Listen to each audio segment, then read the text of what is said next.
amazingly, and I can't thank you enough, apparently a lot of you don't mind me on video, which is amazing. I'm so happy because I think most people are visual learners, aren't we?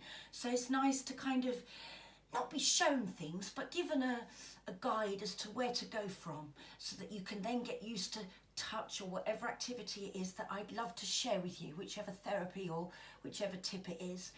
Anyway, today, the English weather's gone a bit weird on Exmoor today, so I've come into my lovely, beautiful fairy chalet, which is where I hold a lot of my treatments, a lot of my normal, whatever that is in my world, Rainbow Kids session. I don't do normal.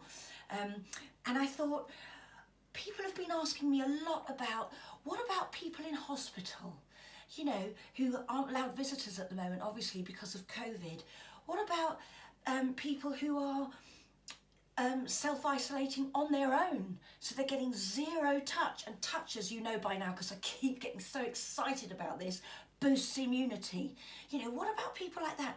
What about people who don't have others to work with and do this for them? So I'm going to give you just 3 simple things that you can do on your own today. I do know a lot more, but I don't want to bombard you, so I'll do some more a different day. But the first one is dead easy. If you think of Indian head massage, the first thing anybody ever thinks about usually is the actual fingertip massaging to the scalp, not the hair, the scalp. Otherwise you're just going to give yourself a really nasty hair day. You want to get deep in the roots of your scalp, and that's the shampooage bit, which our word shampoo comes from. Isn't that amazing? So you use your thumbs as anchors only, so it's a bit like being a ballerina at the bar, meaning the pole, not the actual bar, which a lot of us fancy at the moment during Corona. I know how it is, I get that. This will help you release the happy hormones without the need for the other bar. Let's see how we go. Anyway, so your thumbs are just anchors. So in other words, they're not weight bearing, they're just to steady you. And you massage your fingers, I'll show you, deep into the roots like this. I'm not actually going in my roots because I want you to see the movement I'm doing. But you're rotating and you're almost lifting the scalp at the same time. And it's so unbelievably delicious. It gives you goose pimples down your back. It's lovely. And anybody can do it in a hospital bed, or depending on your wounds, of course, or what's wrong. And the head, get ready for this bit. This is amazing. When you massage your head, as well as sending blood and oxygen to the brain, which then makes you super focused, super clever.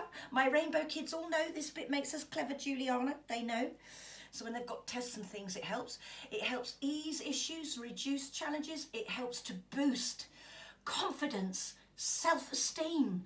It helps to boost emotional intelligence, social skills. How do I know this? Because, and this is like a little miracle, actually it's a big fat massive one, it's because we have areas of our brain that each do different things, like the most perfect, beautiful jigsaw you could ever imagine.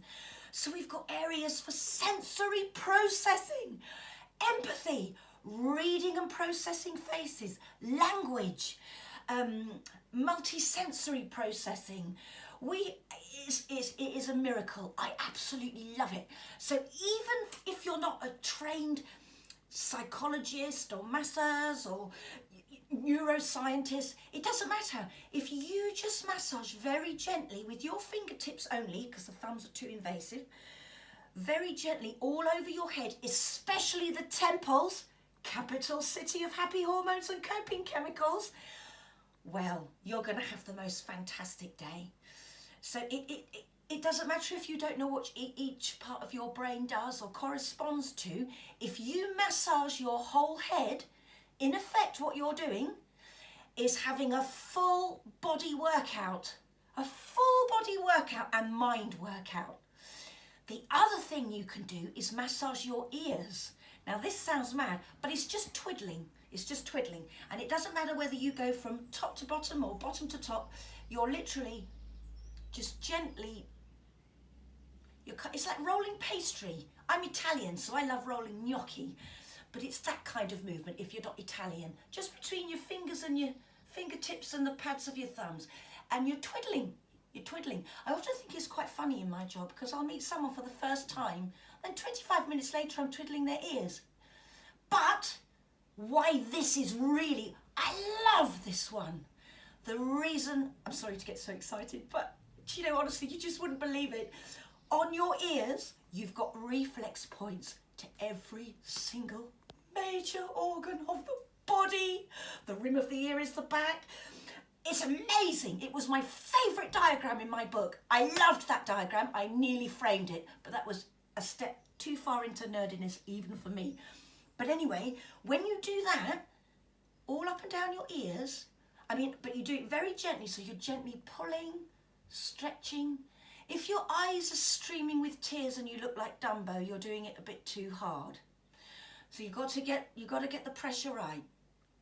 My daughter's shaking the camera because I keep making her laugh. Sorry, Kiara, I'm impossible to film. I can't behave.